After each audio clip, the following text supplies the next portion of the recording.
Vamos iniciar? Vamos ter uma palavra de oração para a gente começar nossa reunião de oração com o nosso estudo. Oremos ao Senhor. Deus amado, nós te louvamos, rendemos glórias a Ti, Pai, por essa semana. Queremos te agradecer, Pai, pela sua graça e pela sua misericórdia. Reconhecer que o Senhor tem nos sustentado, o Senhor tem nos fortalecido diante das batalhas, diante daquilo que assola a nossa alma. Em nome de Jesus, Pai, nos ajude a entender o que é a oração e qual que é a abrangência, Pai, de nós falarmos com o Senhor, nós buscarmos a Ti em espírito e em verdade e que de fato nós consigamos, Pai, nos empenharmos cada vez mais para clamar a Ti, para clamar, para suplicar o Seu socorro, para Te engrandecer, para render graças no santo nome do nosso Senhor, aquele que tem feito muito mais do que de fato merecemos. Por isso rendemos glórias ao Senhor. Louvamos a Ti em nome de Jesus. Amém. Então, meus irmãos, a gente vai começar uma caminhada hoje sobre a oração, a teologia da oração, e a gente vai olhar alguns temas, olhar algumas bases e também ver principalmente algumas perspectivas puritanas, né? Como que os puritanos olhavam para a oração e como que eles tinham, como que era a vida de oração deles, né? Então vamos ter alguma caminhada, um desenvolvimento.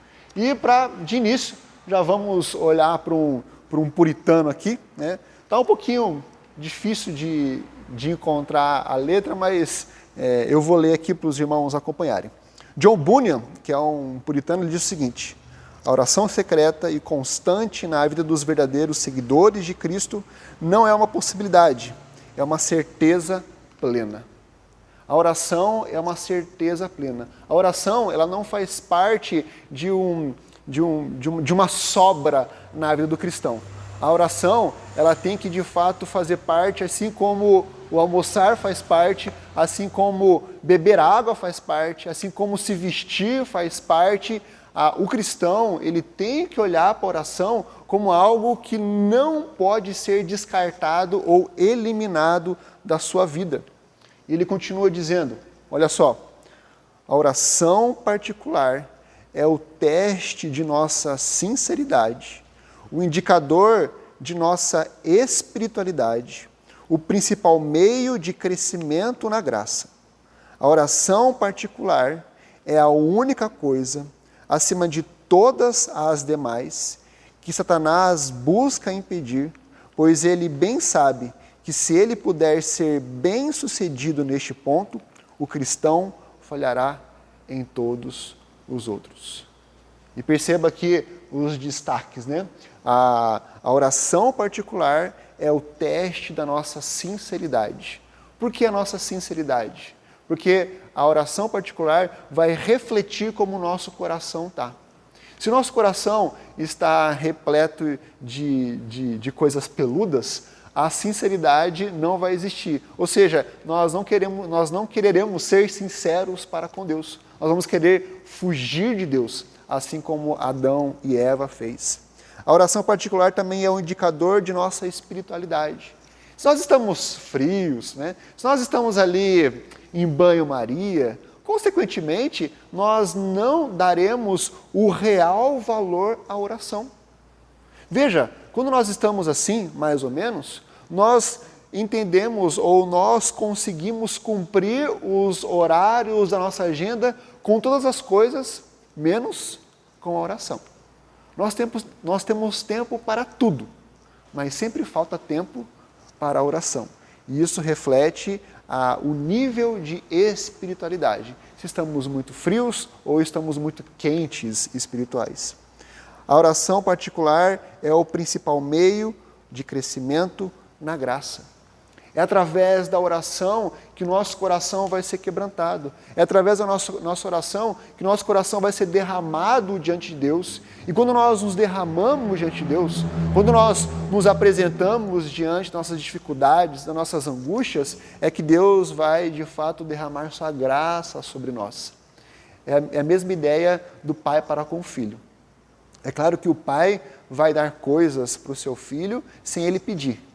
Mas se o filho pedir, insistir, consequentemente, ele vai conseguir conquistar, né? Nós temos aqui pessoas com mais maturidade nessa questão, né? Quando o filho chega, né? Fazendo aquele dengo, insistindo, né? Se empenhando para querer ganhar alguma coisa, chega uma hora que, ok, né? Eu dou para você, né?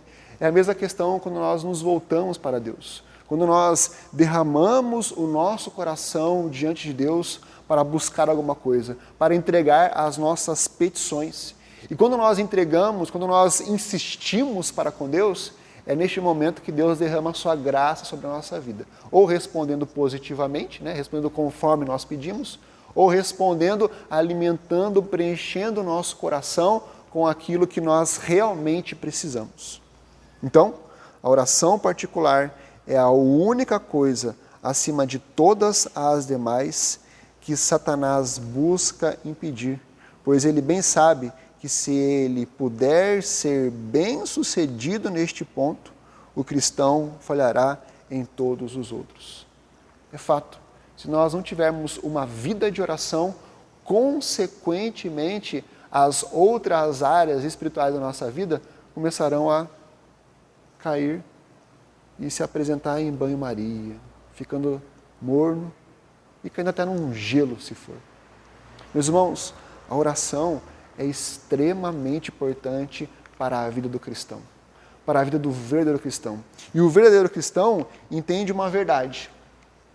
A oração é uma ordenança de Deus para o uso tanto público quanto privado. É uma ordem de Deus. O apóstolo Paulo apresenta, não, olha, se possível, se empenhe na oração. Ele não fala isso. Se você conseguir um tempo, ore. Ah, se você estiver disposto, ore. Não. O apóstolo Paulo diz, orai sem cessar. Orai constantemente. E de fato é um imperativo aqui, é uma ordem para que nós cumpramos, para que nós nos empenhamos no exercício da oração, de buscar ao Senhor. E de repente a gente pode perguntar, mas o que é oração? Né? Vamos ver algumas definições sobre o que é oração. Veja, a oração é o derramar de modo sincero, consciente e amoroso do coração ou da alma diante de Deus, por meio de Cristo, no poder e a ajuda do Espírito Santo, buscando as coisas que Deus prometeu ou que estão em conformidade com a sua palavra para o bem da igreja, com fiel submissão à sua vontade. Veja, então a oração é nós nos apresentarmos diante de Deus, abrirmos o nosso coração diante do nosso Senhor. E veja, meus irmãos, nós precisamos visualizar a beleza da oração. Porque oração não são palavras jogadas ao vento. Oração não são palavras que nós, de fato, oramos para o vazio. Nós devemos entender que nós oramos por meio de Jesus Cristo. Ele é o nosso mediador, aquele que conduz a nossa oração. Nós oramos com o socorro do Espírito Santo, que vem em nosso coração, mexe e conduz o nosso coração para que oremos de forma correta. E nós estamos orando para Deus. A Trindade toda envolvida quando nós nos exercitamos na oração. O Deus Pai, o Deus Filho e o Deus Espírito Santo. E de fato uma oração sincera é uma oração que busca aquilo que Deus prometeu, ou aquilo que está em conforme a palavra de Deus. Uma oração sincera não é uma oração, Deus, eu preciso muito de um iPhone 23, né? Nem sei que iPhone que está, né? Eu preciso muito do iPhone de última geração. Precisa. Será que esse tipo de pedido se enquadra nas coisas que Deus prometeu? Será que esse tipo de pedido se enquadra conforme está escrito na sua palavra? Então nós também devemos entender o que é orar, o que nós estamos orando, para que de fato isso se encaixe na verdade bíblica. Além disso, a oração é uma aproximação da pessoa a Deus, por meio de palavras ou de pensamento, em particular ou em público. Inclui confissão, adoração, comunhão, gratidão, petição pessoal e intercessão pelos outros. Para ser atendida, a oração requer purificação, fé, vida em união com Cristo, submissão à vontade de Deus, direção do Espírito Santo, espírito de perdão e relacionamento correto com as pessoas. Meus irmãos, é através da oração que nós nos achegamos a Deus. É através da oração que nós buscamos um momento particular com Deus eterno, com o dono do universo. E nós devemos ter consciência que oração não é só pedir. Não. Oração é confessar os nossos pecados. Oração é adorar ao Deus grande e poderoso que nós temos. Oração é nos envolvermos em comunhão, como fazemos aqui, quando compartilhamos os nossos pedidos, as nossas dificuldades. A oração é ser grato a Deus, é agradecer não só pelas bênçãos, mas pelas dificuldades que vêm também de Deus. Oração é pedir também, oração é interceder pelos outros, e oração também envolve purificação. Envolve nós nos entregarmos diante de Deus, reconhecendo a nossa pecaminosidade, reconhecendo a nossa limitação, reconhecendo que nós precisamos do socorro de Deus. E a oração, nós devemos entender muito bem isso. A oração é uma vida em união com Cristo. Ou seja, não é qualquer pessoa que diz que ora, é que realmente ela está orando. A única pessoa que realmente faz uma oração verdadeira é aquela que está tendo uma vida com Jesus Cristo. Então não adianta nada o padre falar que ora, não adianta nada o espírita falar que ora, não adianta nada o ímpio falar que ora, porque Deus não vai ouvir a sua oração. Deus só ouve a oração do seu povo. E quando nós oramos, nós nos submetemos à vontade de Deus. Jesus Cristo deixou um exemplo perfeito disso. Não sei se vocês lembram, lá no Getsemane, o que Jesus Cristo orou pedindo para Deus? Se possível, passa de mim esse cálice. Mas não acaba aí. O que mais que ele orou? Mas seja feita a sua vontade. Seja feita a sua vontade. Se o próprio Jesus Cristo se submeteu ao seu Pai, o que resta a nós? E de fato, a oração é nos direcionarmos, é sermos direcionados pelo Espírito Santo, pelo Espírito de perdão, e termos um relacionamento correto com as pessoas. Por quê? Porque nós devemos lembrar que se nós temos alguma dificuldade, se nós estamos magoadinhos e não amamos aquele que está à nossa frente, como que podemos dizer que amamos a Deus a quem nós não vemos? Então, para que haja um relacionamento entre eu e Deus, consequentemente, o relacionamento entre eu e os outros deve estar ok. Então, a oração, nós devemos entender que a oração toma o homem por completo. A oração não é apenas um exercício de uma área, de um aspecto do ser humano. Como que se dá isso? A oração tem a ver com o homem como um todo. A oração toma o homem em todo o seu ser, em toda a sua mente, em toda a sua alma e em todo o seu corpo. É todo o nosso ser que deve se envolver no exercício da oração. E nós, usa-se essa perspectiva de corpo, alma e mente, não porque nós temos uma teologia tricotômica, né, que de fato tem corpo, alma e mente. Não, nós entendemos que o homem é um ser psicossomático, é uma unidade psicossomática. A ideia que o autor traz aqui é que todo ser do homem está voltado para a oração, ou deve estar voltado para a oração. Não adianta nada eu falar com a boca, mas a minha mente está vagando lá no impeachment do Trump. Ou está vagando, será que vai ter janta depois da reunião de oração? Está vagando, será que eu vou conseguir vender meus móveis? Né? Isso não é se envolver verdadeiramente no exercício da oração. A minha mente deve estar voltada à oração, a minha boca deve estar voltada à oração e o meu corpo também. Não adianta nada a gente ficar orando e brincando com o celular ou brincando com outras coisas. E por isso uma dica, quando nós estivermos em nossos momentos devocionais, nossos momentos particulares com Deus, a melhor coisa para que nós tenhamos esse tempo de qualidade é desligar o celular, deixar ele offline, desligar o computador, estar distante dessas coisas eletrônicas para que nada venha nos atrapalhar no momento precioso da oração. Nós devemos entender o seguinte: os homens da antiguidade, forjados na oração, que fizeram grandes coisas acontecerem, foram aqueles que se dedicaram integralmente a Deus em suas orações. Os grandes homens do passado, eles tinham uma vida verdadeira de oração. Eles tinham uma vida de entrega total em clamor a Deus, em buscar ao Senhor, em rogar a Deus, em suplicar ao Senhor.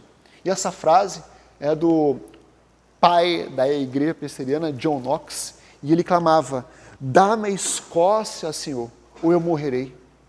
Ele não falou isso apenas para que o seu nome esteja nos livros, nos anais da igreja, mas ele vivia isso.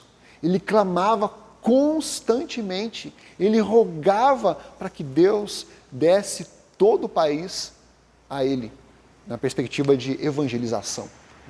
Os grandes homens do passado, eles não se envolviam apenas mentalmente com a oração.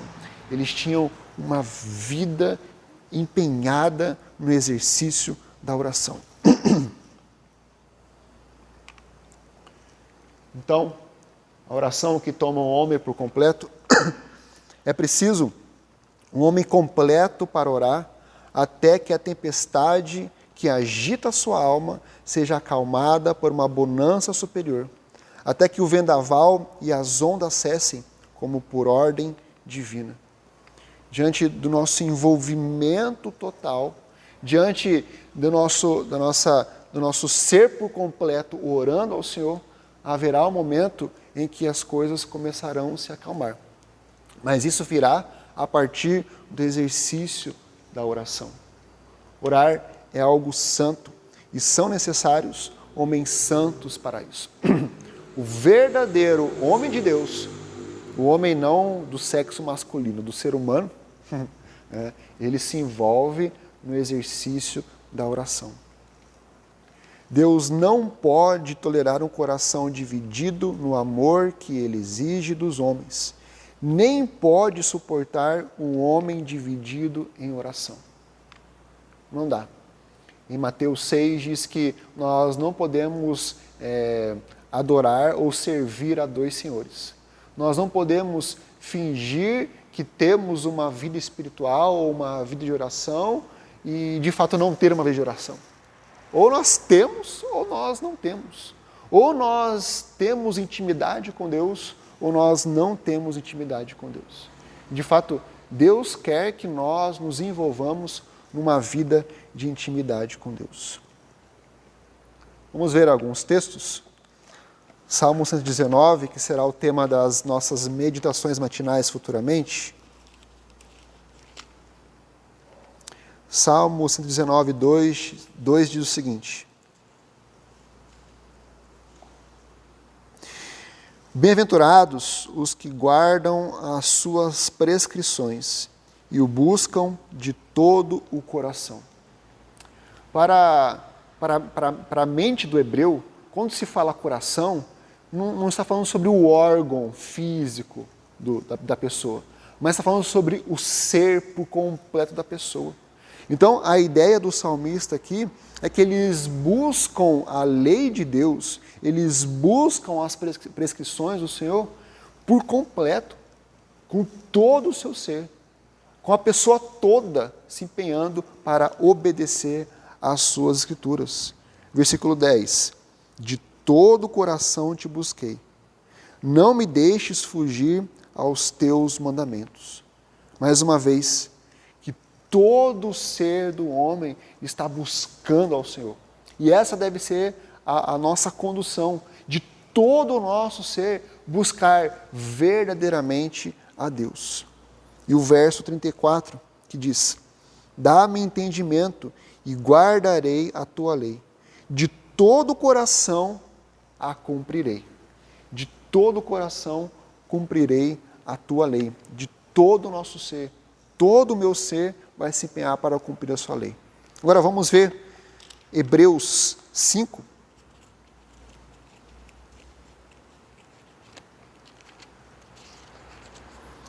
Hebreus 5, 7.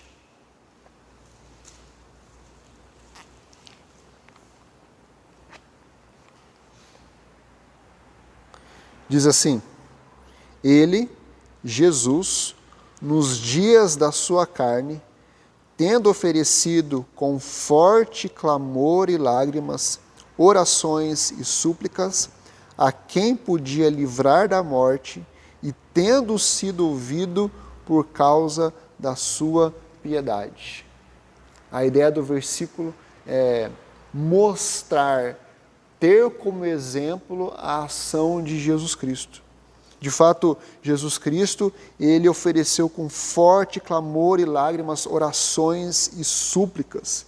Ele se empenhou no exercício da oração, como um homem por completo. Todo o seu ser se dedicou no exercício da oração, de clamar a Deus. E isso é o que deve conduzir o nosso coração. O nosso coração, o nosso ser, deve voltar para a lei de Deus, para os seus mandamentos, e essa verdade deve nos conduzir a nos empenharmos para fazer aquilo que Deus nos instruiu a fazer, orar sem cessar. E nós, como Jesus Cristo, devemos nos dedicar de todo o nosso ser para orar ao Senhor. Então, assim como é precioso um homem completo para orar com êxito, também é um homem completo que recebe os benefícios desta oração. Devemos entender que, da mesma forma que é exigido de nós, que todo o nosso ser busque a Deus em oração, as consequências de buscar a Deus em oração serão recebidas por todo o nosso ser, como um homem completo. A nossa alma, o nosso coração será confortado, o nosso físico será visitado, todo o nosso ser será beneficiado através do exercício da oração. A ação mental nítida, pensamentos corretos, entendimento iluminado e os poderes de raciocínio seguro vêm da oração. O contrário também é verdade. Instabilidade, insegurança, imaturidade são resultados de uma vida que não tem oração. Quando nós não oramos, o nosso coração fica turbulento, desesperado. A nossa mente fica pilhada, criando, construindo várias histórias, várias narrativas. Quando nós não temos uma vida de oração, nós ficamos impacientes, angustiados quanto ao futuro, suando frio diante das circunstâncias. Mas aquele que se envolve no exercício da oração tem uma ação mental nítida, tem pensamentos corretos, tem entendimento iluminado e os poderes de um raciocínio seguro. E a palavra de Deus nos traz essa verdade. Efésios 5,18.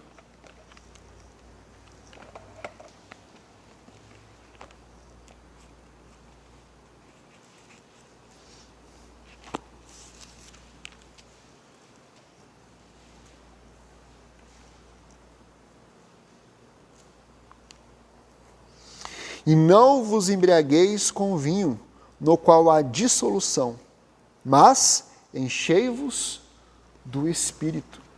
O apóstolo Paulo apresenta uma oposição aqui. O embriagado, ele fica como? Descontrolado. Mas aquele que está cheio do Espírito Santo, ele vai ficar como? Controlado. Aquele que se embriaga com o Espírito Santo, não. Aquele que se embriaga com álcool, ele não tem capacidade de andar direito, não tem capacidade de raciocinar. tem capacidade de dialogar. Aquele que tem o Espírito Santo, ele é o inverso do descontrole. Tem controle, centralidade, calma, paciência, capacidade de raciocínio, porque é o Espírito Santo que está controlando ele.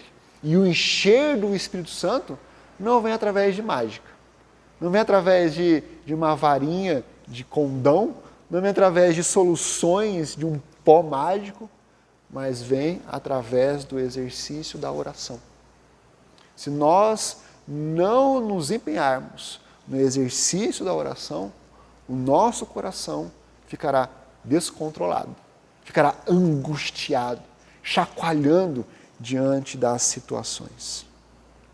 Por último, assim como o homem por completo se achega à oração verdadeira, sincera e eficaz, também o homem completo, alma, mente e corpo, recebe os benefícios da oração. Aquele que se empenha no exercício da oração, com certeza colherá os frutos do seu empenho espiritual. Com certeza será preenchido e enriquecido por bênçãos que nós não imaginamos. E aqui nós devemos lembrar que essas bênçãos, esses benefícios, podem ser visualizados, por exemplo, na vida do apóstolo Paulo. Ele tinha um espinho na carne, ele orou, e a resposta de Deus foi qual? Vou te dar um carro, vou te dar uma casa, vou te dar uma conta bancária gorda. Não. A minha graça te basta. E será que Paulo fez assim? Ah, Deus, sua graça? Então não está pedindo sua graça. É a sua graça que me dá, Deus. Será, meus irmãos, que a reação do apóstolo Paulo foi essa? Será que o apóstolo Paulo ficou, tá bom, é o que tem para hoje, Fazer o quê? O apóstolo Paulo, com certeza, teve o seu coração preenchido, teve o seu coração completo com a graça. E diante dos espinhos da carne, com certeza ele lembraria a graça de Deus, a graça de Deus, a graça de Deus. Meus irmãos, a graça de Deus não é um copo de Coca-Cola num dia quente. A graça de Deus é aquilo que refresca verdadeiramente a nossa alma, quando ela está angustiada e desesperada. E essa graça vem a partir do exercício da oração. E que nós nos empenhemos cada vez mais no exercício da oração, de clamar ao Senhor, de buscar ao Senhor. Em nome de Jesus. Amém.